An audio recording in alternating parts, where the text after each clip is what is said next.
Hello friend, स्वागत है dream job educational YouTube channel पे। सो आज का हमारा लेक्चर है मध्य प्रदेश पटवारी, मध्य प्रदेश आबकारी और मध्य प्रदेश वन रक्षक की साइंस के क्वेश्चन का। तो ये हमारी क्लास नंबर 4 है। इसके पहले पार्ट 3 करा चुके हैं। एक तरह से ये आपके लिए सीरीज ही है जिसमें 20 क्वेश्चन व्यापम के प्रीवियस ईयर क्वेश्चन पूछे गए क्वेश्चन के ये कंपाइलेशन होता है जिसमें 20 क्वेश्चन होंगे। तो चलिए स्टार्ट करते हैं अपने इस लेक्चर को। और अगर ये वीडियो आपको पसंद आए तो चैनल को सब्सक्राइब कीजिएगा, वीडियो को लाइक और शेयर कीजिएगा। अगर इसकी आपको पीडीएफ आपको इस वीडियो की चाहिए तो हमारे टेलीग्राम चैनल ड्रीम जॉब अड्डा से जुड़िए, वहां पास आपको इसकी पीडीएफ मिल जाएगी। तो चलिए स्टार्ट करते हैं अपने इस लेक्चर को। तो फर्स्ट क्वेश्चन है कि एक तंतु लैंप फिलामेंट लैंप में क्या होता है। जो बल्ब का फिलामेंट लैंप जो होता है, फिलामेंट लैंप, उसमें तंतु में क्या होता है। तो यहाँ पास 4 ऑप्शन दिए हैं। तो ऑप्शन 1 है रासायनिक ऊर्जा, प्रकाश और उष्मा ऊर्जा में परिवर्तन होना, यानी कि रासायनिक ऊर्जा का प्रकाश और उष्मा ऊर्जा में परिवर्तित होना। सेकेंड ऑप्शन है उष्मा ऊर्जा का विद्युत ऊर्जा में परिवर्तन होना। ऑप्शन नंबर 3 है सौर ऊर्जा का प्रकाश ऊर्जा में परिवर्तन होना। और ऑप्शन नंबर 4 है कि विद्युत ऊर्जा का प्रकाश और उष्मा ऊर्जा में परिवर्तन होना। तो यहाँ इलेक्ट्रिक लैंप जो होता है, आपके घर में जो लैंप लगा होता है उसमें हम इलेक्ट्रिसिटी देते हैं, यानी ये विद्युत ऊर्जा है। और किस में कन्वर्ट होता है? प्रकाश में। लाइट और उष्मा, जो आपका तंतु वाला बल्ब होता है, देखेंगे कि उसके आसपास हीट होती है, गर्म होता है वो। तो इसका जो करेक्ट ऑप्शन होगा ऑप्शन नंबर डी हो जाएगा। तो ये जो होगा विद्युत ऊर्जा को प्रकाश और उसमें ऊर्जा में परिवर्तित करता है। यहीं पास एक डायनमो होता है। डायनमो क्या करता है? यांत्रिक ऊर्जा को विद्युत ऊर्जा में कन्वर्ट करता है। डायनमो लिख लीजिए, डायनेमो। डायनमो का क्या कार्य है? ये करता है यांत्रिक ऊर्जा को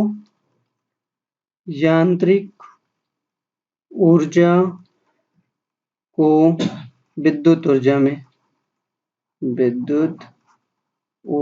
कन्वर्ट करता है। ठीक है, इसमें विद्युत ऊर्जा में परिवर्तित करता है।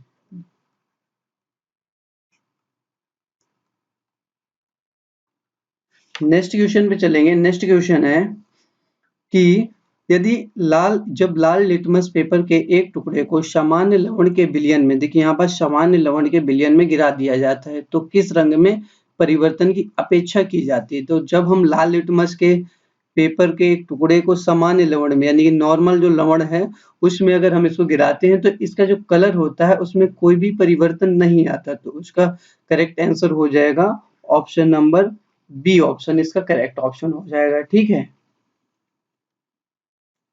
देखिए नेक्स्ट क्वेश्चन है, क्वेश्चन नंबर 3 है, निम्नलिखित में से कौन सी एक वस्तु स्वतः दीप्त वस्तु नहीं है। तो यहाँ पास हमें बताना है कि कौन सी एक वस्तु जो है सेल्फ ल्यूमिनेट नहीं है, जो खुद से प्रकाश को नहीं देती है। तो ऑप्शन नंबर इसका ए करेक्ट होगा। चंद्रमा जो होगा वो खुद से सेल्फ ल्यूमिनेट नहीं है, यानी कि स्वतः दीप्त नहीं है। यहाँ पास इलेक्ट्रिक बल्ब भी है, सूर्य भी है और तारा, इन सब से प्रकाश निकलता है। आप एक बात कहें कि ये दीप्त, स्वतः दीप्त की, स्वतः दीप्त का मतलब है स्वतः दीप्त वस्तु जो होती है, इसका मतलब है इस बॉडी से प्रकाश निकले, यानी कि एक प्रकाश उत्पन्न हो। ठीक है, उत्पन्न हो।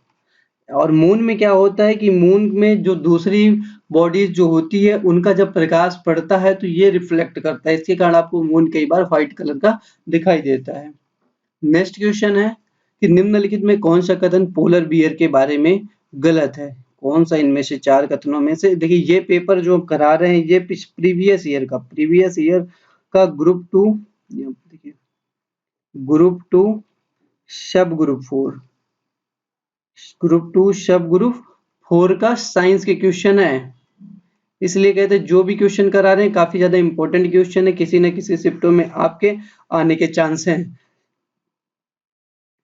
तो यहाँ पास बताना है कि पोलर बियर के बारे में कौन सा गलत है। देखिए ऑप्शन 4 क्या कह रहा है, त्वचा के नीचे वसा की परत होती है, तो ये सही है। पोलर बियर के बारे में सफेद फर होता है, यानी कि ये भी सही हो जाएगा। और नुकीले घुमावदार पंजे होते हैं, तो ये भी जो पोलर बियर के नुकीले घुमावदार पंजे होते हैं। तो यहाँ पास क्वेश्चन कह रहा है गलत कौन सा है, ऑप्शन नंबर ए होगा गलत। इसका शरीर जो है चिकना होता है, ये हमारा गलत ऑप्शन हो जाएगा। नेक्स्ट क्वेश्चन की तरफ चलेंगे। नेक्स्ट क्वेश्चन है कि निम्नलिखित में से किस मिट्टी में सबसे अधिक जल धारण करने की क्षमता होती है। किस मिट्टी में सबसे ज्यादा जल को सोखता है, ये कह सकते हैं आप, एक तरह से अपने पास धारण करने की क्षमता होती है। तो ये जो हो जाएगा इसका correct answer option number D हो जाएगा, फॉरेस्ट सॉइल जो होती है। नेक्स्ट क्वेश्चन, निम्नलिखित में से किस दर्पण का उपयोग बड़े क्षेत्र में फैली वस्तु के प्रतिबिंबों को बनाने के लिए किया जाता है? तो ये होता है अवतल लेंस का, अवतल दर्पण का प्रयोग किया जाता है यहाँ पास।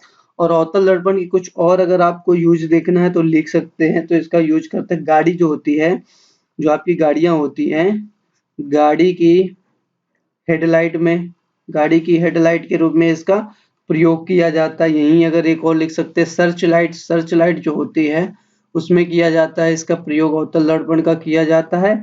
और सोलर कुकर हो गया, सोलर कुकर जो होता है उसमें भी आप प्रयोग करते हैं अवतल दर्पण का, ठीक है। और एक और काफी इंपॉर्टेंट है, जिस दर्पण से आप दाढ़ी बनाते हैं ना, उस दर्पण, वो भी दर्पण आपका अवतल दर्पण होता है, दाढ़ी बनाने वाला, ठीक है, दाढ़ी बनाने वाला दर्पण, ये दर्पण भी आपका अवतल दर्पण होते हैं।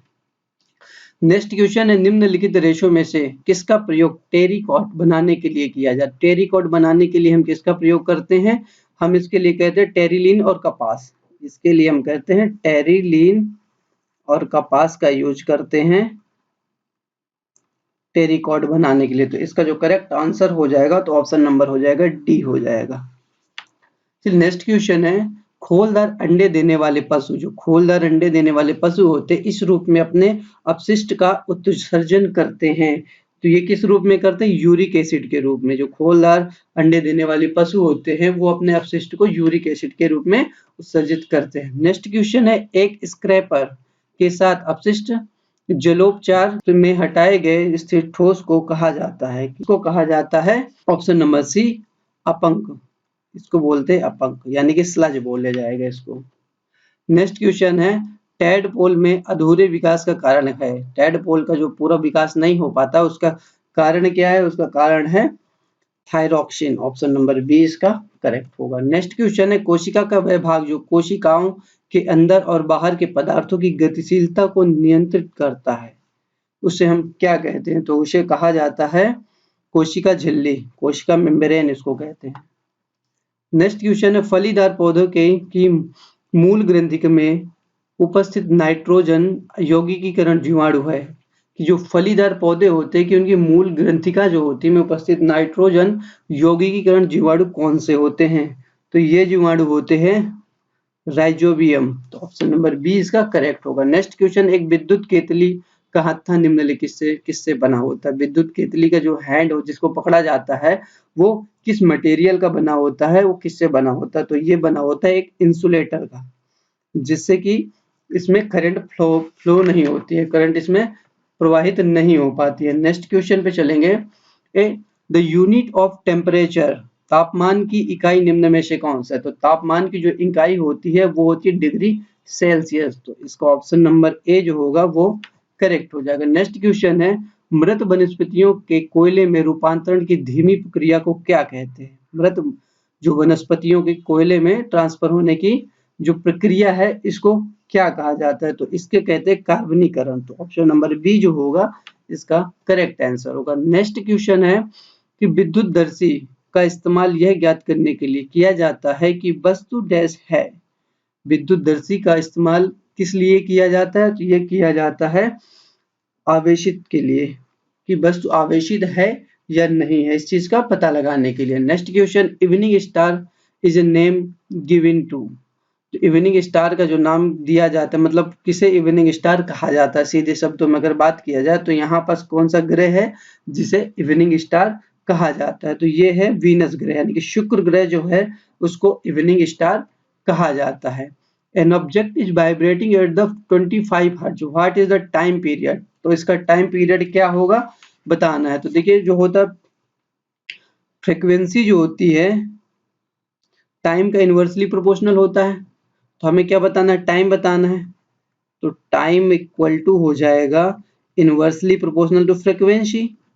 तो टाइम बराबर हम कर देंगे, फ्रीक्वेंसी हमारी कितनी है? 25 हर्ट्ज है, तो 1/25। तो 1/25 कितना हो जाएगा? बस अगर इसको सॉल्व करना है तो यहाँ पास पॉइंट लगाएंगे, 10 हो गया, ठीक है, और फिर 10 और 0 हो गया 0.0, ये हो जाएगा 4 होगा, 25 चौको 100 होता है, ठीक है। तो इसका ऑप्शन हो जाएगा 4 टाइम 0.4 तो ये करेक्ट आंसर होगा ऑप्शन नंबर ए। ऑप्शन इसका जो होगा वो करेक्ट हो जाएगा।